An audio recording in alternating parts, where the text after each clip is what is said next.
John Lennon, a Yoko Ono acabou com os Beatles? Cara, isso é o que a maioria das pessoas acha, né? Mas a gente não tava lá dentro para saber, cara. Os Beatles, o fenômeno cultural que os Beatles foram na década de 60, as gerações mais jovens não têm noção. Eu nasci em 1961, então quando os Beatles estavam no auge, até terminar a banda em 1970, eu era uma criança. Mas durante a década de 70, onde eu cresci, a influência permanecia. E até hoje tem jovens que escutam o som dos Beatles e se apaixonam. Então, não era só música, era uma revolução cultural. Na Inglaterra, os Beatles eram a referência. Claro que tinha os Rolling Stones, The Who, The Kinks, as bandas do rock britânico na época do pop rock. Eu sou fã delas todas. Mas os Beatles transcenderam o limite. Eu não estou falando dos primeiros discos, canções de amor, não. Estou falando dos discos que eles amadureceram. Revolver, Sgt. Pepper, o Álbum Branco. E já são coisas assim de alta qualidade. Então, na vida que eles levavam, era muito tumultuado, eles não tinham muita privacidade. O George Harrison muitas vezes falou que foram os anos que ele mais teve agitação na vida, não tinha paz interna, não tinha seu tempo, porque eles eram muito famosos, né?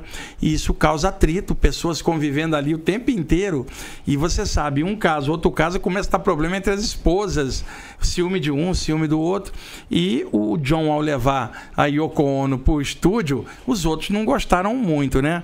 O George Harrison conta uma história de que o Paul e o John tinham tantas músicas que ele não tinha espaço para botar as músicas dele. Então, tanto que quando os Beatles acabaram, ele lançou um álbum triplo, cara, né, de tanta música que ele tinha. Então, o John e o Paul já estavam meio numa competição pela liderança da banda, a Yoko ali junto, a Linda, que era a esposa do Paul, ficava mais tranquila. E aí o que acontece? O George Harrison conta isso numa entrevista. Tanto o Paul quanto o John ficavam de birra e já ficavam tocando burocraticamente.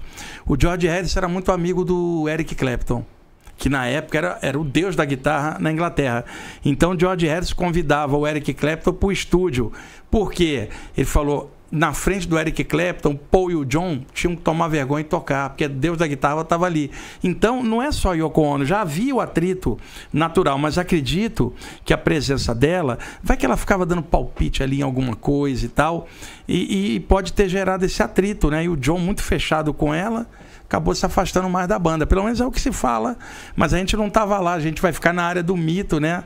Vai saber. Agora, o fenômeno dos Beatles, cara, é impressionante culturalmente.